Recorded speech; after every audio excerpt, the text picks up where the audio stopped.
To introduce our speaker today, our speaker is a graduate of the University of Nebraska School of Pharmacy, and he took a sharp turn into the business world and really never looked back. Before he founded Profit Turbine, he led high-tech corporate turnarounds as CEO in both public and private companies. And in 2012, he founded the Centennial Gun Club in Colorado, building it into one of the most successful indoor ranges in the country with a membership model that's widely regarded as the best in class. And that success led him to serve as the VP of Range and Retail at Delta Defense, USCCA, and as the chairman of Shell Shock Technologies. And today, as CEO of Profit Turbine, he coaches executives using his Pinnacle Principle, which is a proven framework built around people, purpose, playbooks, performance, and profit. Guys, I want to welcome Dick Abramson to the group today as our guest speaker. Welcome, Dick. Thank you very much, Andy. I want to talk about one of the things that we have found to be incredibly important in converting leads into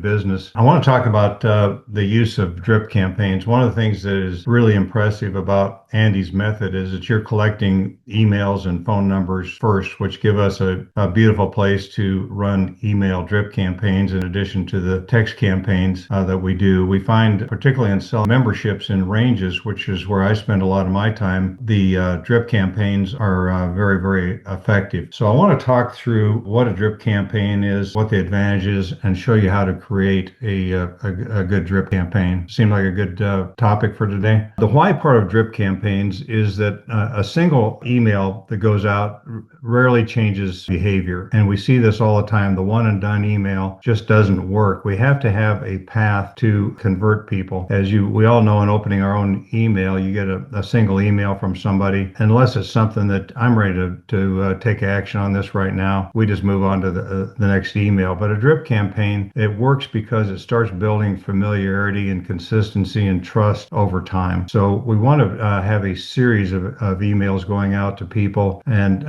not do the one and done. I have found is that drip email campaigns are one of the highest return on investment marketing tools because they deliver the right message at the right time automatically. They warm up our audience and ask them to buy at a time that works for them. As we said, a prospect may not convert after one email, but after 5 or 10 emails showing the community that you're building and the benefits of what you do, the training, the client stories, they become a lot more likely to accept whatever the promotion is that you're putting in front of them. Drip campaigns dramatically increase the effectiveness of your funnels. So a drip campaign is a series of 5 to 10 prepared emails that are sent automatically based on triggers at a predetermined cadence. The beautiful thing is this: you build them once and you just let them run. The key is to just keep feeding the funnel. So we'll talk about how you build one, but it is some bit of an effort up front. But once you build the campaign, it just runs as long as you want to run it. So they're built in a story, in a series that tells a story of why someone should do business with you.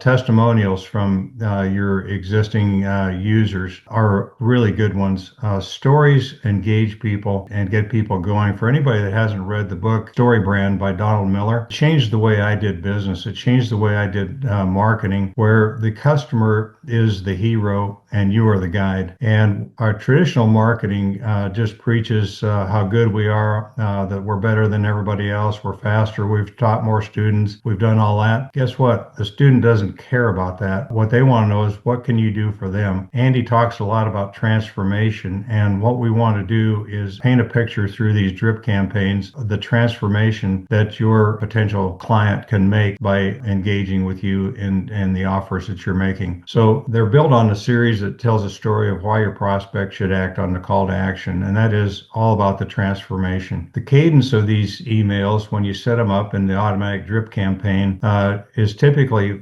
5 or 9 days, but not 7. We want it to be 5 or 9 because we don't want it to fall on the same day of the week. There are people that just, their days get jammed up. Monday's is a good example of people just get jammed up on Mondays and they just skim through their emails, and we want to rotate so these things are landing on different days of the week. So if we do 5 or 9, then it's rotating the different day that it lands in their email box. Once you build the campaign, it just runs automatically. A new lead enters the funnel, and that launches the drip campaign. The emails begin, and it is you don't touch it from there. It just runs. If they respond to an offer, we can have a series of emails that begin. If it's event attendance and we want to start a campaign, we have a drip campaign for that. The key is that we just keep feeding the funnel. Once you have that built, it will just run and run and run. And so feeding the funnel is the real key to this. We got to keep it going. These campaigns tend to build trust, and they build a relationship. Relationship is so much more important than transaction. And what we need to do in these email campaigns is to really sell you as their guide to the transformation that where they want to go. So we don't want to talk about how great we are. We want to show them how they can transform their business. But the drip campaigns allow you to educate, provide testimonials, or tell stories. Objections you get to your training or to your offer, just hit them head on right in your drip campaign. If it's on their mind, let's answer it right up front, not have them click on to the next thing because their objection wasn't dealt with. Let's hit them head on. Demonstrate your expertise. We want to reinforce the values and identity that you bring as their guide. And I really think in terms of tribes. One of the things we did at Centennial is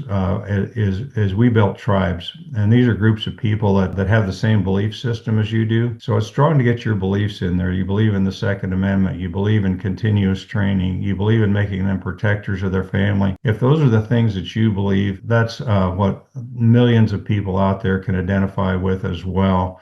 And tribes are built around people that have a common belief system as the tribe leader. So we want to do that. Drip campaigns can create that emotional connection with you and your potential client over the time of the drip campaign is running. Many of these leads you get, they're not ready to buy immediately, and that's why the one and done email tends to fail. Once they see it, they're interested, and then they just disappear. So we want to keep the drip campaign moving forward, and it keeps your business top of mind until the timing becomes right for them to actually make the purchase. So this is critical for your events, for your training programs, and we use it a lot for membership in the range setting. The results are you're providing consistent follow-up to those leads that you have. They entered your funnel. That said they had an interest. And we don't forget those leads. We keep it going. And with a progressive story that gets them to hopefully to the point of making a purchase, it's scalable communication without manual effort. Once you've built these things,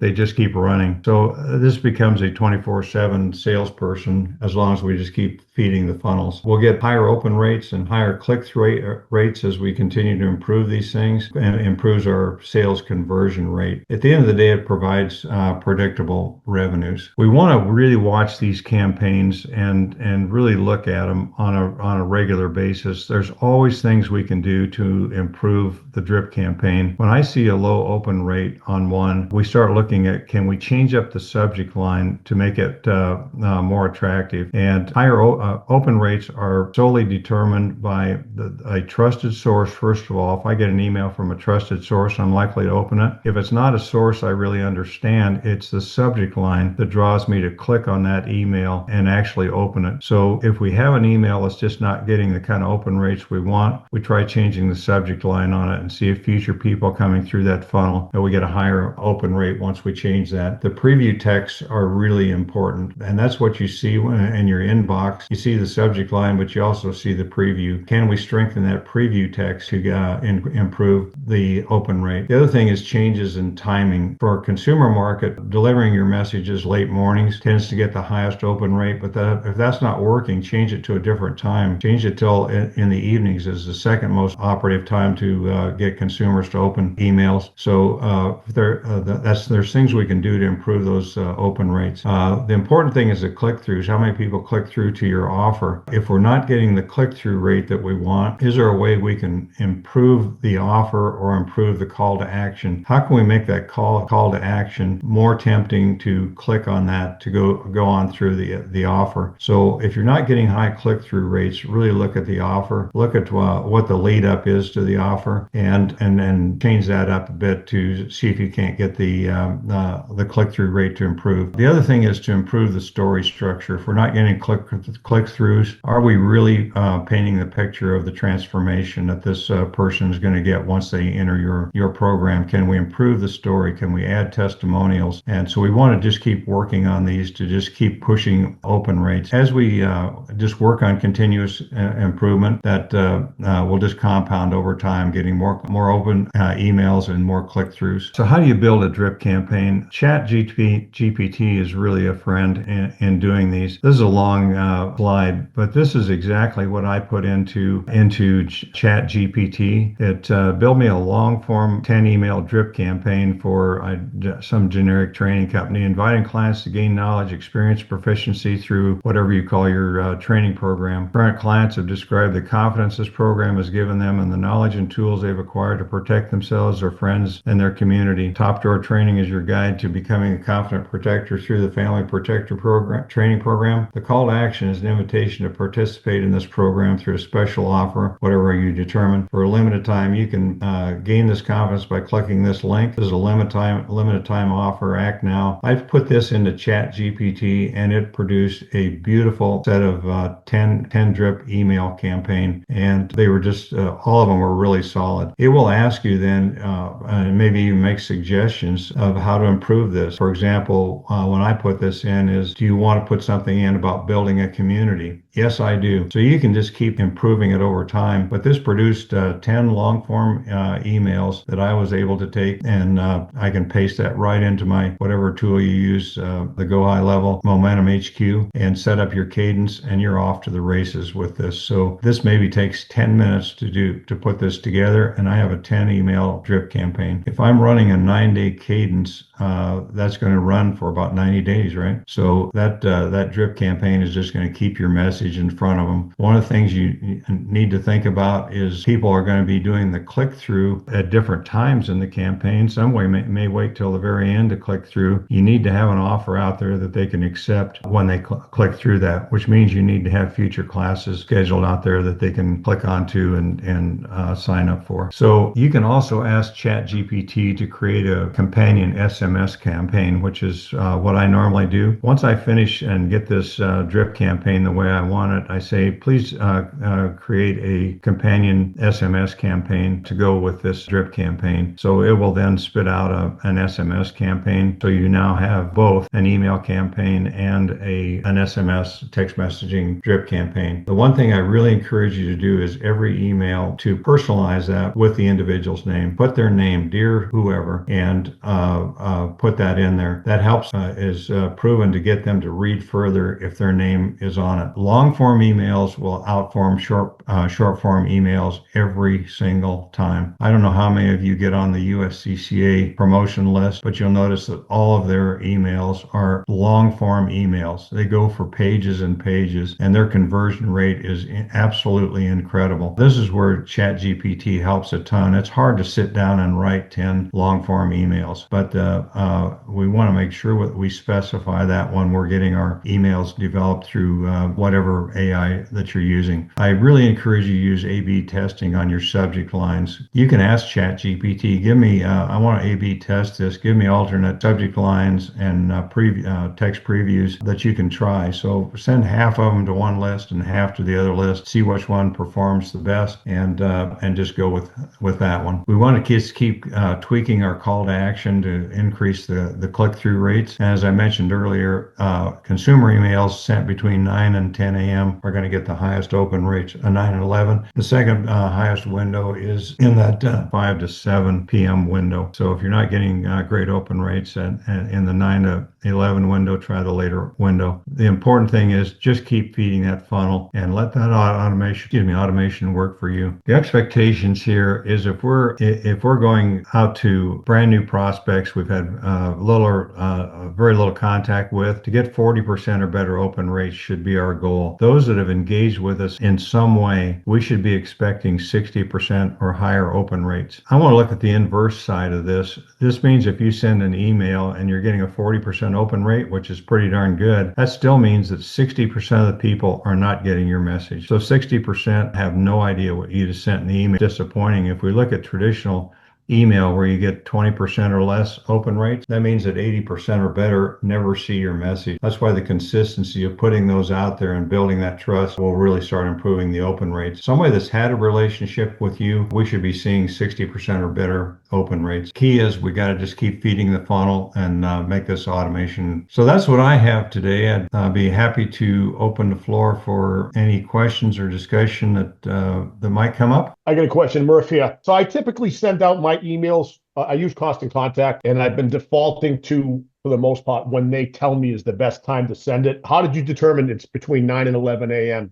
Because a lot of times I'll get different times from them, and I don't know if that's just them telling me to send it so it doesn't overload their servers so that everybody's not sending stuff at the same time, or if that's a real thing from them. Murph, I'll be honest with you, ChatGPT is a wealth of information on open rates and times sent, and you can get a lot of tips and techniques out of email marketing through ChatGPT, but that's my source of when is the highest consumer email open rates, and that is the answer that they gave me. Okay, thank you. When you talk about cadence, what type of information are you going over in those 5 to 9 days? What type of information? Yeah. So like, how would you set that up? Do you have an example as to what you would start with day one and then work through those days? Or are you just trying to really explain your product or membership at that point? When I create the emails, I want each of them to be a sales tool on its own. There's a call to action in each one. It allows them at any one to open it. If that's the only email that they open, I want it to be a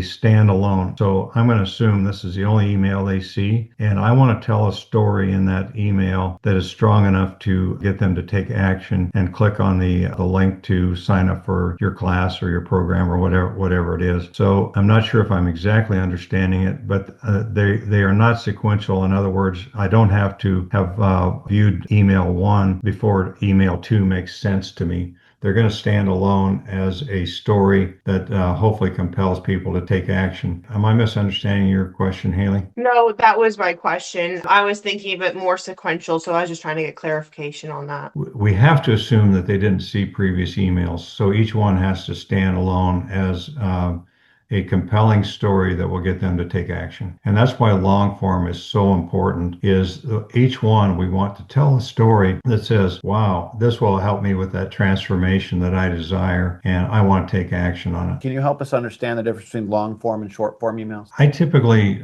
view a long form as around a page and a half, if you will, of content. We see a lot of emails that are just a really short message, and they are not very effective at all. What we have to do is tell a story in there somehow, and Andy believes the same as I do. People want transformation, and I can't do that in one paragraph. I can't coach you on how I can help you with a transformation in one paragraph. Can't do it. I got to tell a story and make it and draw them in. The long form works because if I can catch them with a story early on, they're going to keep reading that email, and they're more engaged as they go. But I attended I'm just drawing a blank on it, the big Outbound Marketers Conference in Atlanta for a week, and they had tons of data on how long form outsells short form. And I can just assure you that it does every single time. How do you feel about blending long form and short form in the same campaign? I've had some luck with that in the past, marketing to lists that already know me. Any ideas on that? Any thoughts? I never do that, Murph, but you can try different things and see what works for you. If it's a conversation you're having with somebody, you don't want to put a long form back to them. You want to answer their questions or address their need or whatever the case may be. And that doesn't take long form to do that. But in a drip campaign, I would encourage you to always use long form. Yeah, so I've done it a lot of times. It would be like you'd start with a long form, and then like a follow-up email would be not really long, but somewhat close to it. And then like a third email might be a link. Hey, listen, thanks for checking out my last email. Here's a free video. Take this free PDF, and then go back to that fourth one would be like a long form. I've used stuff like that. But so you think that's not best practice, or? It gets back to Haley's question, is that in in my mind, every email has to be a standalone sales campaign. If your short form is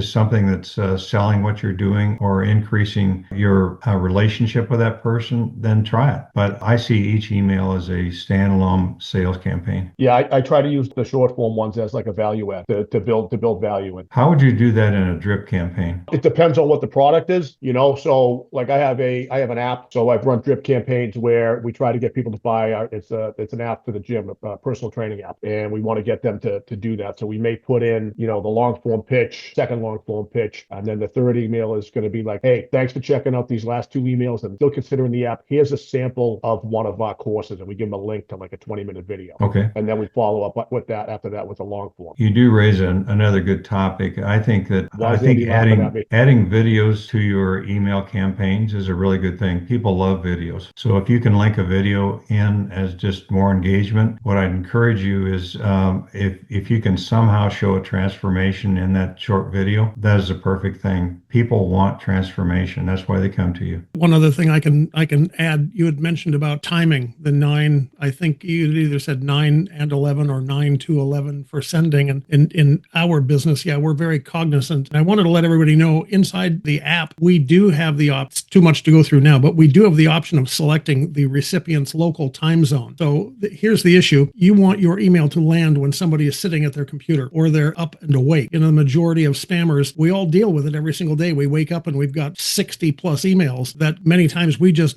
bulk delete. Start at the top, go to the bottom and delete. The 9 o'clock time frame or the morning time frame like that is when somebody is active and alive and it lands in their inbox. There's a good chance that they're going to see it. So super valuable information here. And if you're not currently running email campaigns, yeah, literally this is sit up and take notice information. This is fantastic. I know Andy earlier referenced Zig Ziglar. And if you ever wanted to listen to an excellent storyteller who knows how to sell stuff, it would be Zig. And a mentor of mine for a long time, one thing he would say is, you can get everything you want out of this life just by helping enough other people get. That's the quote I was looking they for. want. I have that tattooed to my wrist, I think, so somewhere. Totally agree. Ziglar would be one to listen to. A wonderful storyteller, and all of his stories had a lesson in it. It's like Aesop's fables, right? And so tell the story and get the lesson. Another speaker would be Jim Rohn, Rohn. Lost Jim a couple of years ago, but another excellent philosopher and storyteller. You will hang on every word when he starts to tell a story. So there's some chances there. I had a question. So we've got a email list of like over 5,000 people. A previous person that has helped us has said to send it out in batches as opposed to all at once, because if you send it all out at once, it's kind of tagged as spam or something. Andy, do you want to address that one? We've certainly seen some cases where going to large lists, all of a sudden our open rates drop to 12%, and which is totally unacceptable. Andy, you've dealt with this. Maybe you can address that better than I can. Segment everything. So if you can, you should, right? And so one of the tools that I want to start talking to you guys about, this is a brand new tool, the Momentum HQ itself this is a premium action, which means you get charged for, pennies for this, but this is an AI decision maker. So imagine that you've got your automation, and inside of your automation, you have email 1 being sent out. Then you have email 2 being sent out. You can now create AI decision makers, which you just tell it via plain English what you want. Hey, if the person opened email 1 but didn't open email 2, then we want to give them this path. But if the person opened email 2 but not email 1, then we want to give them this path. But if the person didn't open any emails, then give them this path, right? And so when we are creating inside of these automations, just like, Dick is using the word drip campaign, that's synonymous. It means exactly the same thing as an automation. That's what an automation is. And so the more segmented you can get, the better. And so you can even use this AI decision maker to say, if this person took this class but not this class, I want to do this with them. If this person did this but not this, I want to do that with them. And you can be extremely segmented. So when emailing out, like let's say that I was going to drop let's say I created a new drip campaign and I want my entire list in it. You can even have the AI decision maker. You can tell it, I only want people to get these emails if they've engaged with my business in any way in the last 90 days. And if they haven't, don't even send them these emails, right? So does that kind of answer your question, Glenda? I mean, that's a very advanced tactic. And I know where you're coming from on a lot of people in this group are not tech people, but does that kind of answer your question? Do we want to segment as much as possible? Yeah, it does. It's just, and Jim has been really helpful in helping me kind of not feel so overwhelmed with getting everything transferred from one place to the other. And I'm so thankful. It's the same platform, only different owners. And so they've done different things with it. So I have a pretty good understanding with some of it, but not all of it. But what gets overwhelming is, okay, so we haven't done a lot of real consistent emails. I want to get us to that point, and I think we're getting there. So is there a way to try and get more people engaged by sending out a series of like videos with case studies or something to try and get up the engagement before we try and segregate the lists, or just... I'll answer this in two ways, and then I'm going to pass it back to Dick here, is that whenever I launch a new event or a new class or something else that I'm doing, what I'll do is I'll come in and I'll create a series of emails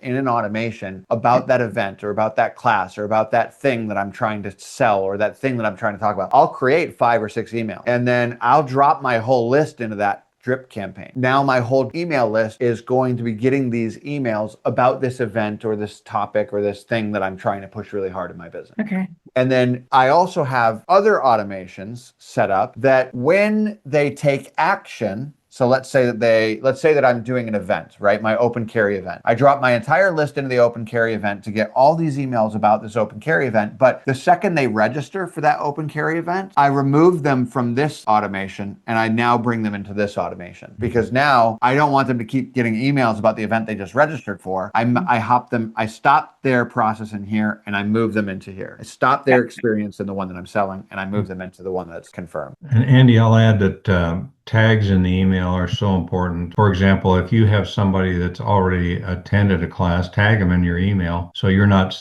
pitching the event that they've already attended to them. We do this on memberships. We don't want to send new membership offers to people that are already members, but we can also take that list of members and have some sort of an upsell campaign. Josh had a very successful one where we upsold to something else in addition to their membership. So we want to use those tags very efficiently to tag those people that have attended your class. When you have something you want to upsell to them, now you've got the perfect list to upsell to. Okay, thank you. And you talked about how you've really increased the membership. We have a membership, people to come on and we give information. We do Zooms or recorded educational information. What we really do a lot of is case studies talking about self-defense law. And if you can hear the story of what happened to somebody else, you can learn from that as to, we don't want to be down on anybody, but it's like, what can we learn here? What did they do right? What could they have done differently to have a better outcome? Mm-hmm. And so I imagine this same thing could help build up our membership as well. When we get our evaluations back from students, what'd you like the most? And 90 some odd percent of them say, we like the case study. Tell me the story. And so when's the next one going to be? And so the NRA has a magazine of case studies, and it comes, and everybody, the first thing I do is I turn to the case studies. And so, take it here. That's good information. And so create your case studies. The newspaper's full, computer's full of them. The news is full of them. Just do a case study. It doesn't matter if it's not in your place or not. Who cares? And so give them a case. Here's what happened to somebody in Tuscaloosa, Timbuktu. And so they did this, and these other people did this, and then they did this thing, and they got these results. Oh, we can learn from that. Great point. Stories sell. Be a storyteller. I know Adrian been itching to say something too. Okay, so 2 things. 1, thank you so much for this, Dick. But 2, the drip campaigns can confirm that they do help definitely with sales. So we have a marketing campaign set up by the Warrior marketing team. And at first, there were no drip emails. I don't know what happened, but there was no drip emails. So we fixed it and can confirm that it does help with the sales. But I do have a quick question. I think I actually told this to Andy yesterday as well in our meeting. My biggest thing is we have so many different people buying different things in my business. We're a security training company. People come to us and want a career in security. Okay. So there's a bunch of different classes they could take. My biggest thing is I'm on board. I hear you. I'm with the drip campaigns, all of that. But I think, do I start with just kind of a general newsletter to everybody? I mean, I know we've talked about tags, but I think for me, the biggest thing is was like, oh my God, where do I start with this? Right. So maybe from both of your perspectives, and whoever wants to share, but I guess what would be your decision matrix in trying to figure out who to start these drip campaigns with first? Does that make sense? This is where I think tags become important. I assume that this training is sequential. So, Yeah. So there are some prereqs for certain classes. Yes. So mostly sequential, sometimes can be a little whatever, but mostly yes. I would create drip campaigns for if I've taken step one, Mhm. that launches me in a drip campaign for step two, Okay. and so on down the line. If there's options that they don't have to take them in order, pitch the three next steps and get them to sign up for one of the three. That's the way I would approach it. But that's where the tags get really important. So you're not selling your newbie entry point to people that are already have done three steps. Yeah, that's a good point. Okay. And then this is where the AI thing might come in handy, Andy, right? Like helping to sort of form that matrix, basically. 100%. And I want you guys to start experimenting with that a little bit. Everything that we do on these Friday calls, if you guys don't see a pattern, the pattern is this. I want you to level up your skills. And at every stage of leveling up our skills, it's a challenge and it puts us out of our comfort zone. But if we don't continually level up our skills, we remain the same with our businesses, which is why you guys are here, which is amazing. And so this is kind of like the next little bone I want to throw to you guys is like, let's start using that tool so that we can start doing some really great things with our drip campaigns. And don't forget to add on the SMS campaign and think in terms of stories, think in terms of journeys and transformation as you're doing your emails. That's my best tips on that. There's a thought that comes to mind while listening to all of this. And so the lady that was speaking before said, we have so much to offer. We've got this thing, this thing, this thing, and the other thing. How do we know? And so what if we were selling cars and we got a car lot full of Chevrolets? And the guy comes on and says, I'm looking for a car. We said, great, I got a bunch of Chevys over here. I didn't want a Chevrolet. I wanted the... If you don't have what he wants, he's going to walk. And so instead, most people that come to our lot are looking for a car. Most people choose a Chevrolet because it's dependable and all these other things. Some of the fortunate few actually chose from our Cadillac lot. And for those that are looking for a bargain, we do have some Volkswagens that are good, dependable. Which sounds most like you? So if you can talk about those three things that you offer and then ask them, what sounds most like you? And they're going to say such and such. Well, you just qualified them for what they're looking for. So, let's talk more about that. Yeah, good point. Well, thank you so much, Dick. I really appreciate you jumping in and sharing with us. Thank you so much, guys. We'll see you soon.